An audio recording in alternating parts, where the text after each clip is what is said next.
नमस्कार, स्वागत है आपका। आप देख रहे हैं पीटीसी न्यूज और मैं हूं सैयद मुस्कान हुसैन। बुलेटिन की शुरुआत करेंगे। पहले नजर डालेंगे आज की मेन हेडलाइंस पर। धर्मशाला में बाढ़ की चपेट में आई प्रवासी लोगों की झोपड़ियां। स्थानीय लोगों ने 22 लोगों को किया रेस्क्यू। झोपड़ियां बहने से प्रवासी लोग हुए बेघर। जोगिंदरनगर के वार्ड नंबर 7 के 76 गांव में बीती रात भारी बारिश के कारण शख्स के घर को हुआ नुकसान। पंचायत प्रधान और वार्ड सदस्य ने की मुआवजा देने की मांग। नाहन में निकाली गई भगवान जगन्नाथ की रथ यात्रा। बड़ी संख्या में भक्तों ने लिया हिस्सा। भगवान जगन्नाथ के जयकारों से गूंजा पूरा शहर। शिमला में देवता की पूजा परंपरा के साथ भिशु मेले का हुआ आगाज। सभी रस्मों के बाद स्थानीय दल ने किया भिशु मेले का नेतृत्व।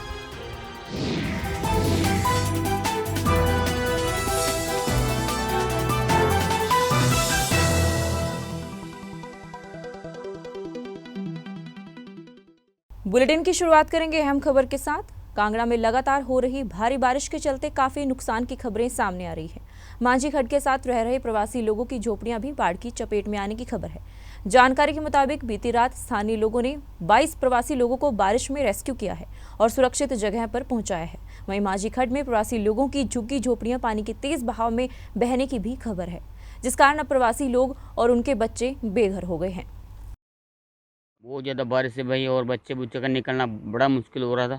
फिर मैं कैसे करके निकल गए थे बाहर सोने के लिए। स्कूल में गया के सोए थे वहाँ पर बंदा को सोने नहीं दे रहा था। फिर एक बंदा है हमारा वाकब है, टमाटर और मिर्ची बेचता है, वो बेचारा दुकान है उसकी किराने की छोटी सी, उसने हमको सहारा दिया था, मतलब सोने के लिए। हम पता डर के मारे यहाँ से भाग गए थे। बहुत पानी आ गया था, बारिश में भाग रहे थे। उधर की भी खड़ बहुत आई थी, ये भी खड़ बहुत आई। सरकार कुछ नहीं कर रही, हम कहाँ जाए गरीब लोग, आप ही बताओ। अब कितने बजे का टाइम था? ये था 9:30 बजे का टाइम था रात का।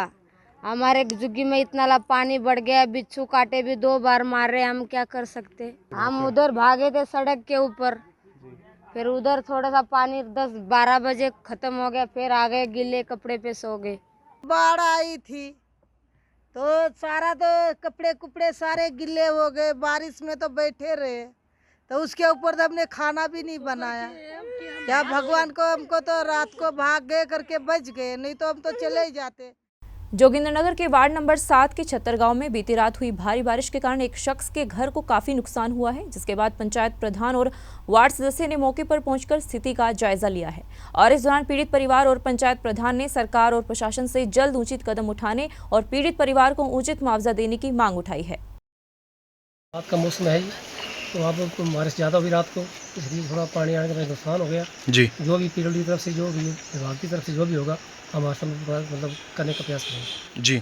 तो कितना नुकसान हुआ है, थोड़ी सी जानकारी? हमने फिलहाल तो ऐसे 3 लाख का डाल दिया मैंने डैमेज रिपोर्ट में जी। बाकी जो भी होगा उसको हम देखेंगे। जैसे ही मुझे भाई साहब का फ़ोन आया कि, और पहले तो मुझे वार्ड मेंबर का फ़ोन आया, फिर घर वालों का फ़ोन आया, तो मैंने तुरंत पीडब्ल्यूडी के जो जेई हैं उनको फ़ोन किया।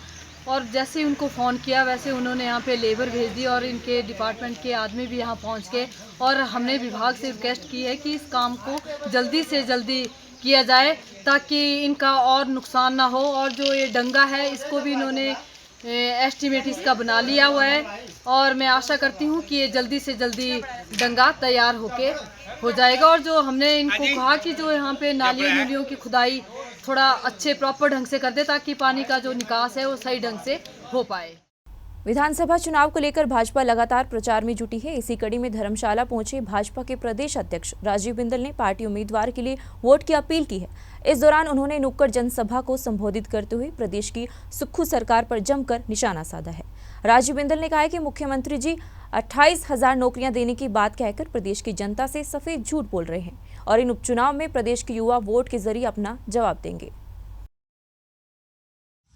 प्रदेश के 3 उपचुनावों में मुख्यमंत्री सुखविंदर सिंह सुक्खू जी और कांग्रेस पार्टी के नेता आज तक यह नहीं बता पाए हैं कि वे क्या विकास कार्य कराएंगे या फिर कौन से काम उन्होंने 18 महीने के अंदर हिमाचल प्रदेश के लोगों के लिए किए हैं। वो देहरा का प्रश्न हो, वो नालागढ़ का प्रश्न हो, हमीरपुर का प्रश्न हो इस वर्तमान कांग्रेस की सरकार ने 18 महीने में कोई काम जनमानस के लिए नहीं किया और 18 महीने के अंदर केवल अपने मित्रों का जो टोला है उनके लिए और हर कुछ उपलब्ध कराया, जनता के लिए केवल खजाना खाली है। 30,000 करोड़ रुपए का कर्ज लेकर के और 9,000 करोड़ रुपए का कर्ज लेने की तैयारी, परंतु केवल और केवल अपने मित्रों की भलाई के लिए। नाहन में भगवान जगन्नाथ की रथ यात्रा निकाली गई है। नाहन शहर में निकाली जाने वाली ये यात्रा आपसी भाईचारे का भी प्रतीक है, क्योंकि इसमें कई धर्मों के लोग शरीक करते हैं। वहीं रथ यात्रा के दौरान भगवान जगन्नाथ के रथ को खींचने के लिए श्रद्धालु बेहद उत्सुक नजर आ रहे हैं। लोगों ने बताया कि ऐसी मान्यता है कि भगवान जगन्नाथ के रथ खींचने से लोगों की मन्नतें पूरी होती हैं और बीते 16 साल से नाहन शहर में लगातार रथ यात्रा निकाली जा रही है, जिसका जिम्मा जगन्नाथ रथ यात्रा समिति संभालती है। हर वर्ष की भांति इस वर्ष भी नाहन में भगवान जगन्नाथ जी की यात्रा निकल रही है। प्रातःकाल हवन यज्ञ पूजन 56 भोग लगा करके भगवान जी की पालकियां निकली हैं और बलभद्र जी, भगवान श्री जगन्नाथ जी, सुभद्रा मैया, आप सब की पालकियां निकली हैं। तो ये अपने आप में एक बहुत ही शानदार अवसर है। हजारों हजार नर नारी इस यज्ञ में भाग ले रहे हैं। नाचते गाते पूरे नाहन का भ्रमण होगा। आज हमारे शहर में जगन्नाथ रथ यात्रा निकल रही है, जो कि उड़ीसा में सबसे पहले और दूसरे स्थान पर नाहन में जो हमारा सिद्ध पीठ है यहाँ पर निकलती है।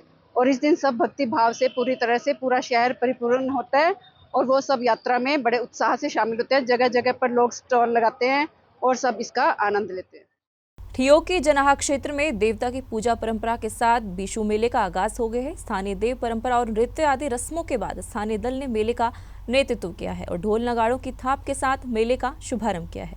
बता दें कि बीशू मेला क्षेत्रीय लोगों की प्राचीन सांस्कृतिक धरोहर है और देवता शिरगुल महाराज और चूड़ेश्वर महाराज के मंदिर में खुशहाली सुख समृद्धि के लिए फूल चढ़ाए जाते हैं। इससे पहले सभी गांव के लोग सांझ आंगन में एकत्रित होते हैं। हिमाचल के विश्वविख्यात शक्तिपीठ श्री नैना देवी जी में माता जी के गुप्त नवरात्रे बड़ी धूमधाम के साथ शुरू हो गए हैं। मंदिर में पूजा अर्चना और हवन यज्ञ कर गुप्त नवरात्रों का आगाज किया गया है और ये गुप्त नवरात्रे 15 जुलाई तक चलेंगे। वहीं गुप्त नवरात्रों में मां के दर्शन के लिए पंजाब, हरियाणा, दिल्ली और अन्य प्रदेशों से बड़ी संख्या में श्रद्धालु पहुंचते हैं। इधर प्रदेश सरकार के दिशा निर्देशों के चलते जिला प्रशासन और मंदिर कमेटी ने गुप्त नवरात्रों की पुख्ता व्यवस्था भी की है। से नैना देवी माता के दर्शन के लिए आए हैं और यहाँ आके हमें बहुत अच्छा लग रहा है और दिल कर रहा है कि अगले साल या जल्दी ही हम यहाँ पर दोबारा आए। बहुत अच्छा मौसम है, सुहाना मौसम है, बहुत सारे लोग आ रहे हैं, सब श्रद्धालु पूरी श्रद्धा से आ रहे हैं। माता हम सबकी इच्छा पूरी करे। आज महामाई का गुप्त नवरात्रा से पहला तो असी सारे परिवार महामाई का हवन किया, नाल कढ़ाई की, नाल मैं सभी भगतां नूं लख लख बधाई देना पहले नवरात्रे की।